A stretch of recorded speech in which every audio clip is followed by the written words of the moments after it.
बिस्मिल्लाहिर्रहमानिर्रहीम। Hello friends, अस्सलाम वालेकुम। मैं pharmacist Waheed Ahmed Jhalawan teaching hospital Khuzdar आप लोगों की खिदमत में हाज़िर हूँ।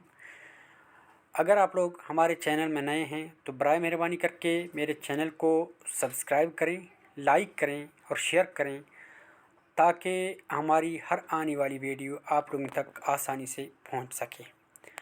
आज हमारा जो टॉपिक है वो है डिस्ट्रीब्यूशन। अच्छा, अभी डिस्ट्रीब्यूशन क्या होता है?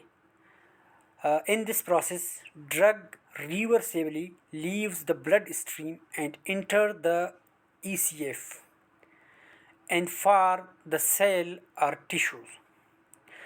अभी इसका मतलब क्या हुआ? सबसे पहले ECF का मतलब होता है एक्स्ट्रा सेल्यूलर फ्लूइड, यानी वो फ्लूइड जो कि हमारे खुलियों से बाहर मौजूद है, टिश्यूज़ के अंदर जो फ्लूइड मौजूद है उसको हम लोग क्या बोलते हैं? ECF बोलते हैं। ठीक है। अच्छा, अभी डिस्ट्रीब्यूशन क्या होता है? इसका मतलब यह है कि वो अमल जिसमें जो मेडिसन हमने किसी पेशेंट को एडमिनिस्टर किया वो हमारे ब्लड में मौजूद है, वो ब्लड से एक्स्ट्रा सेल्यूलर फ्लूइड में दाखिल हो जाएगा और वहाँ से सेल या टिश्यू के अंदर चला जाएगा। तो इस अमल को हम लोग क्या बोलते हैं? डिस्ट्रीब्यूशन बोलते हैं। अच्छा, अभी इसका एक और चीज़ है, यहाँ पे लिखा हुआ है रिवर्सेबली। रिवर्सेबली का मतलब ये होता है कि यानी ये हमारे ब्लड से टिश्यूज़ के अंदर, यानी कि एक्स्ट्रा सेल्यूलर फ्लूइड के अंदर, और एक्स्ट्रा सेल्यूलर फ्लूइड से सेल के अंदर, फिर सेल से दोबारा एक्स्ट्रा सेल्यूलर फ्लूइड के अंदर, फिर वहाँ से ब्लड के अंदर। तो इस अमल को हम लोग क्या बोलते हैं? रिवर्सेबल। ठीक है ना।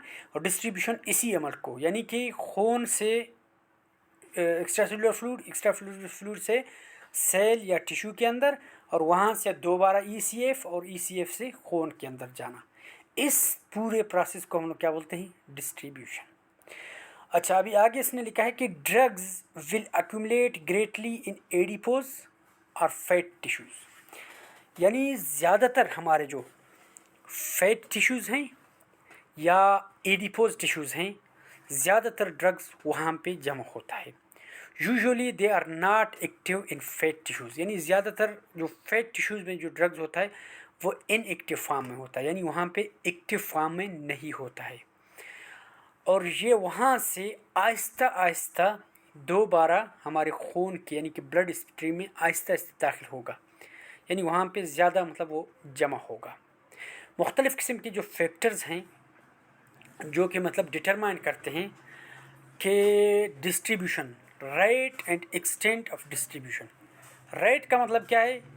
पहले हम लोग जिक्र कर चुके हैं कि यानी कितनी देर तक वो मतलब डिस्ट्रीब्यूट होगा, एंड एक्सटेंट यानी कितनी मिकदार में वो डिस्ट्रीब्यूट होता है, उसको हम लोग क्या बोलते हैं? Rate and extent of distribution. और rate and extent of distribution को मुख्तलिफ़ किस्म के जो फैक्टर्स होते हैं वो डिटरमाइन करते हैं। कैसे? दे आर लिपिड सॉल्युबिलिटी, आया वो ड्रग्स लिपिड सॉल्युबल है, या वो आयोनाइजेशन यानी उसमें वो मतलब आयोनाइज्ड फॉर्म में है, या मतलब जिस जगह पे ड्रग्स जा रहा है वहाँ पे ब्लड फ्लो कैसा है, या मतलब जो बैरियर हैं, जो रुकावटें हैं, उनकी परमिएबिलिटी क्या है, and binding of plasma protein, आया वो ड्रग्स प्लाज्मा प्रोटीन के साथ बाउंड है या फ्री ड्रग्स है, या वो सेल्यूलर प्रोटीन के साथ बाउंड है या फ्री ड्रग्स है।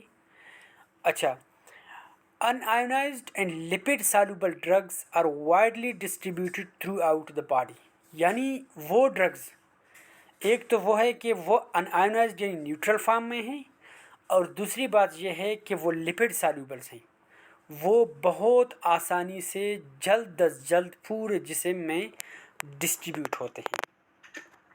अच्छा, अभी हम आते हैं कि कुछ ड्रग्स होते हैं जो प्लाज्मा प्रोटीन बाइंडिंग ड्रग्स हम लोग उनको बोलते हैं। ऑन रीचिंग द सर्कुलेशन, जैसे ही वो मतलब सर्कुलेशन में पहुंच जाते हैं, most of the drug bind to plasma protein, और ज़्यादातर ड्रग्स क्या करते हैं? हमारे ब्लड प्लाज्मा के अंदर जो प्रोटीन्स होते हैं वो उनके साथ, मोस्टली अल्ब्यूमिन, उनके साथ जो है ना वो बाउंड करते हैं। Acidic drug mainly bind with albumin and basic drugs to alpha acid glycoproteins, lipoproteins and beta globulin. यानी कि ये चीज़ आप लोगों को याद करना चाहिए कि हमारे जो ड्रग्स होते हैं वो जो है ना या तो एसिडिक ड्रग्स होते हैं या बेसिक ड्रग्स होते हैं।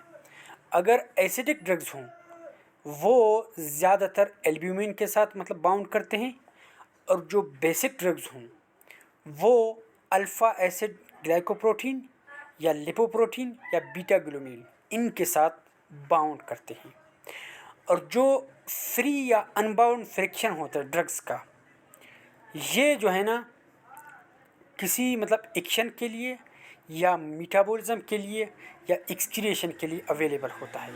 यानी कि वो ड्रग्स जो बाउंड हैं वो मतलब आसानी से ना डिस्ट्रीब्यूट होते हैं, ना कि कोई एक्शन शो करते हैं, ना मतलब वो मेटाबोलाइज होते हैं।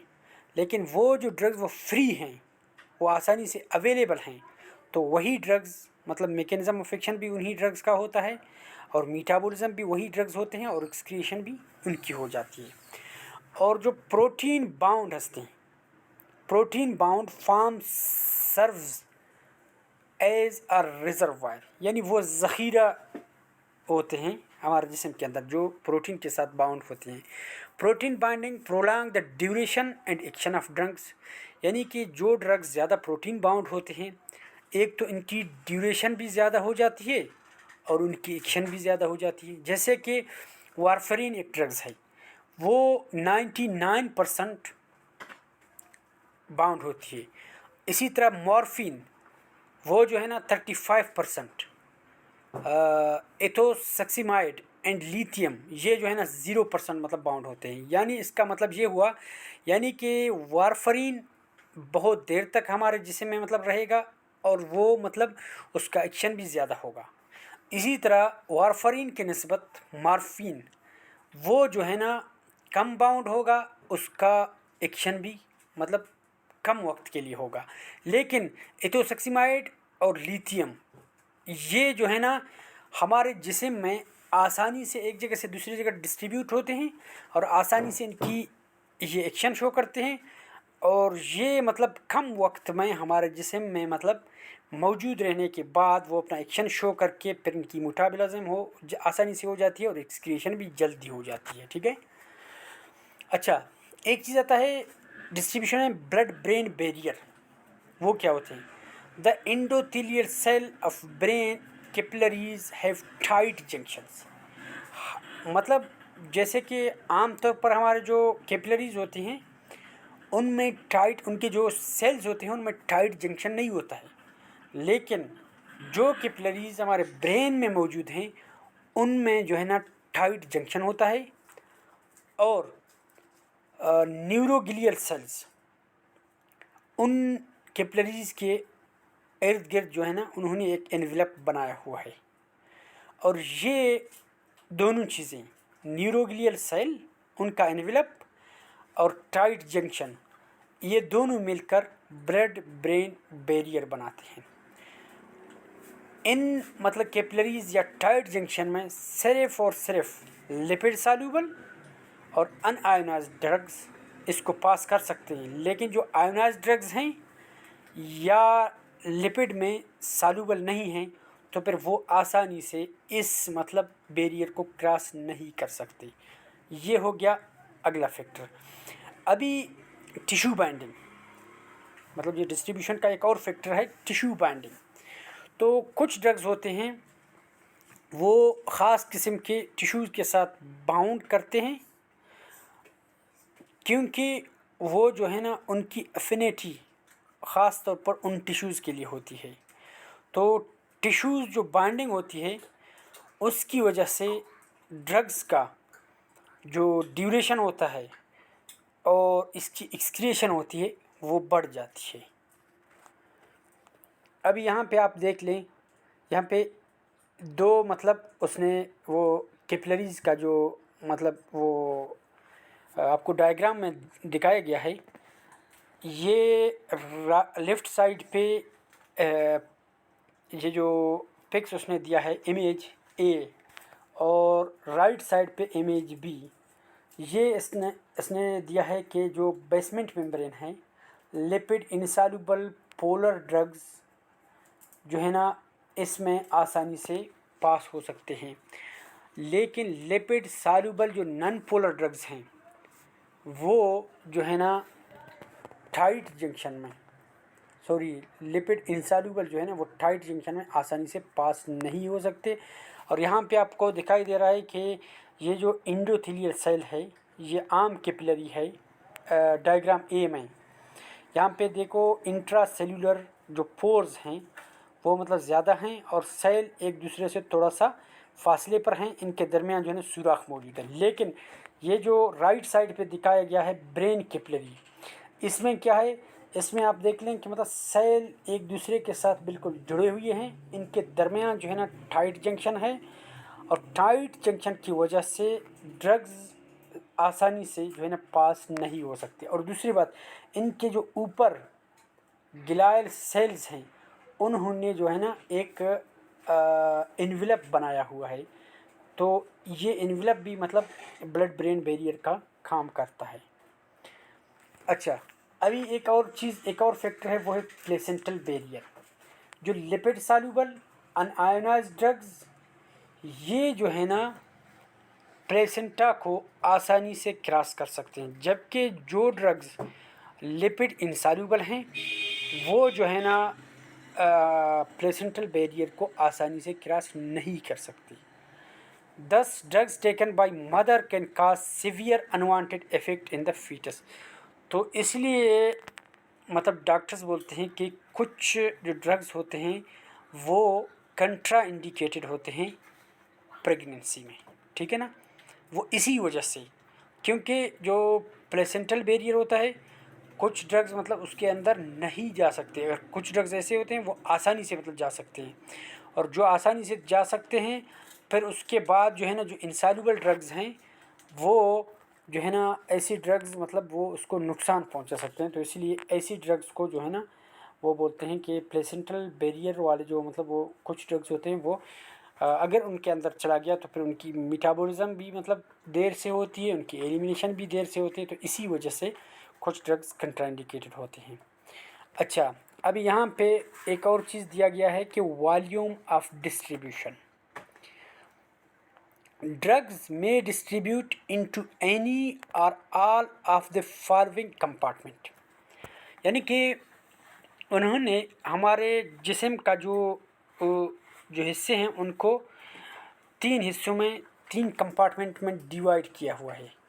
एक कंपार्टमेंट है प्लाज्मा जिसमें 4 लीटर उसने दिया है, दूसरा है इंटरस्टिशियल फ्लूइड 10 लीटर और इंट्रासेल्युलर फ्लूइड 28 लीटर उसने दिया है, ठीक है ना।